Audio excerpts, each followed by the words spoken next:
Hey y'all, so next up we got one that I absolutely love. It is by a man named George C. Wolfe. It is called The Colored Museum. And this one is kind of a heavy play because it is brought up, it's kind of how it sounds. It's like putting on Black history as a museum, and there is a lot of great. If you look up the original showing, they have it up on YouTube. From the beginning monologue, I was sucked into it, and I absolutely fell in love with the play after the opening monologue. There's so many amazing little pieces in here. It's pretty much a satire, little sketch comedy show about. I wouldn't say sketch comedy, but it is pretty much a satire on how Black experiences are usually portrayed in plays and films and entertainment, pretty much. And I love the way George C. Wolfe he plays on that and does his and does write his characters throughout this story. So to begin, what if Black history was put on display? Literally. George C. Wolfe's The Color Museum is a play that does just that, turning the Black experience into a series of theoretical exhibits first staged in 1986. This satirical and biting play takes aim at Black identity, trauma, stereotypes, and the struggle between cultural preservation and re-innovation. It's hilarious, uncomfortable, and deeply thought-provoking. It is an amazing play that does make you think throughout every little exhibit, so to speak. There's a different story, there's a different meaning, and it's just amazing how much has been put into every little story that happens, because there's I want to say about like 11 or 12 little exhibits, and each one of them has an amazing story behind it, and I'll only get into a few just to tell you a couple of them, but please check out this play. Okay, so to begin, the Color Museum is structured as a series of 11 vignettes, each one an exhibit in a metaphorical museum of Black culture. But instead of static displays, these exhibits come to life, telling their own stories, questioning their own existence, and sometimes even breaking the fourth wall to challenge the audience. And this is what I do love, because some of the characters do talk to the audience, and I love breaking the fourth wall, because bringing the crowd into the play and into the world, or acknowledging that you got a crowd out there, is pretty fun, and I just love breaking the fourth wall. So to begin with one of these first little exhibits, the opening monologue, the first exhibit sets the tone. We're welcomed aboard Celebrity Slave Ship by Miss Pat, a cheerful flight attendant who delivers chilling instructions in a perky airline voice. Fasten your shackles and enjoy your trip to the new world. It's satire at its sharpest, forcing us to confront the horrors of the transatlantic slave trade through the absurdity of modern customer service culture. And I do love that he brings out a different attitude and trying to not necessarily make you feel comfortable, but make you think about why would somebody be so eager to welcome you aboard Celebrity Slave Ship, or whatever the case may be, or just acceptance of the pain and torture without really giving a real fight at it or understanding. And you're just, a museum is there to just look. Are you there just looking, or are you there actually learning? And I'll definitely try to play a little bit of that first opening monologue because why not? Hopefully, nothing happens. Hi, I'm Miss Pat, and I'll be serving you here in Cabin A. Now we'll be flying at an altitude that's pretty high, so shackles must be worn at all times. If you have any trouble bonding yourself, I'll be more than glad to assist. A airline, and it's gonna bring you through the museum. And so, continuing on, each vignette tackles a different facet of the Black identity. The Mama on the Couch play parodies the over-the-top Black trauma narratives in theater. Symbiosis shows a Black man literally throwing away parts of his past to assimilate. The photo session turns the idea of the Black perfect image into a painful and never-ending performance. So with these three, they are, like I said, they are satirical adaptations of Black trauma, and what I do love is like in the Symbiosis one, there is it's amazing that it's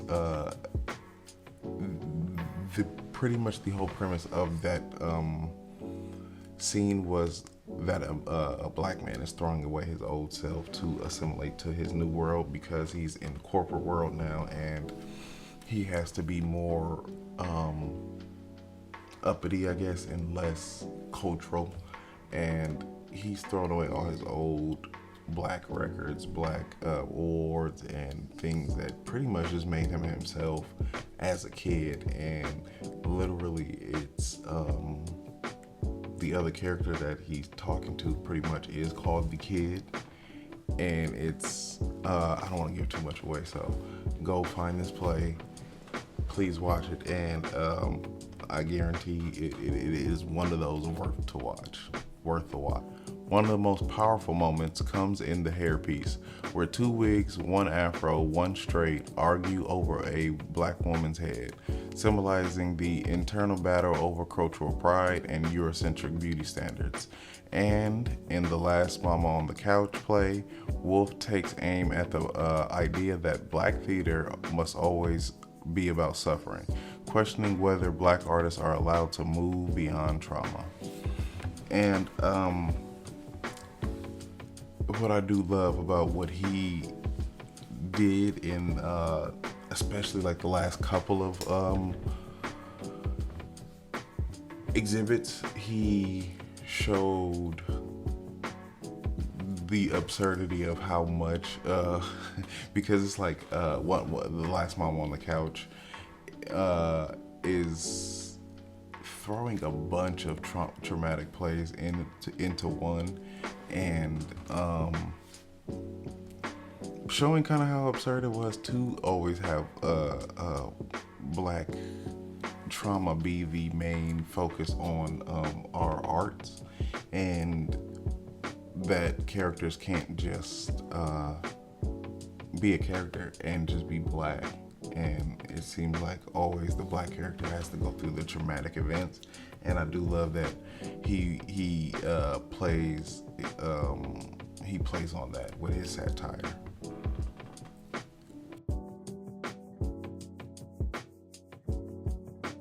So continuing on throughout the Color Museum, Wolf asks, how do Black people carry their history? Are they defined by it, burdened by it, or empowered by it? And can they truly be free from the expectations placed upon them?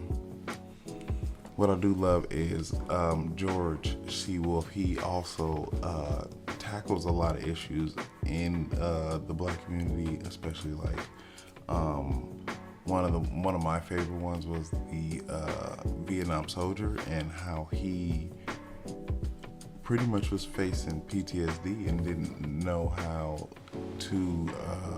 It was a lot in there. Most of these monologues have been like 10-minute or probably like 5 to 8 minute monologues in each of them, or the scenes or exhibits are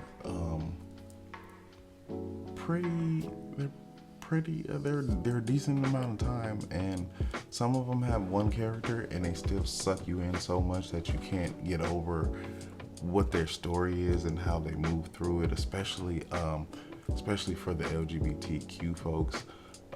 Miss Raj is an amazing exhibit because she plays on pretty much all the stereotypes, or not the stereotypes, or all the she dismisses all the stereotypes about black gay people for surely. And this was kind of one of my favorite actually exhibits in there because of how powerful her monologues were, and being that Miss Raj would be the only one on stage at that point, it sucked you in from beginning to end, and it was a pretty decent amount of time. So I'll just give you a snap and let you go look that up, because that one was, yeah, I think this whole play is amazing, but especially for the LGBTQ folks, that one would be an amazing one to watch.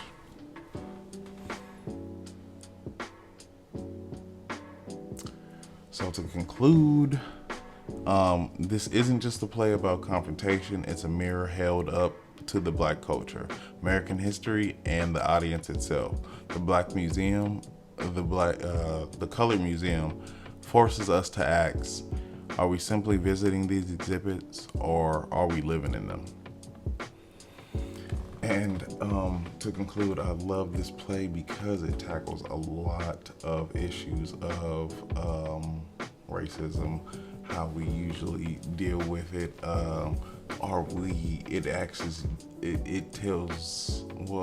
It forces you to ask yourself, are you really just waiting around for something to happen? Are you just looking at things happen? Are you helping, or are you learning, or are you just there for the ride? And I love that that these playwrights make things a little bit uncomfortable to watch, and if you can deal with it and stick to learn something, you might actually feel a little bit different afterwards. But a lot of people just, it's hard to get people to sit there and watch everything, or especially bringing somebody to a theater and trying to make them feel happy or whatever, and not feel uncomfortable. But sometimes you gotta take these tough roads, and that's just okay.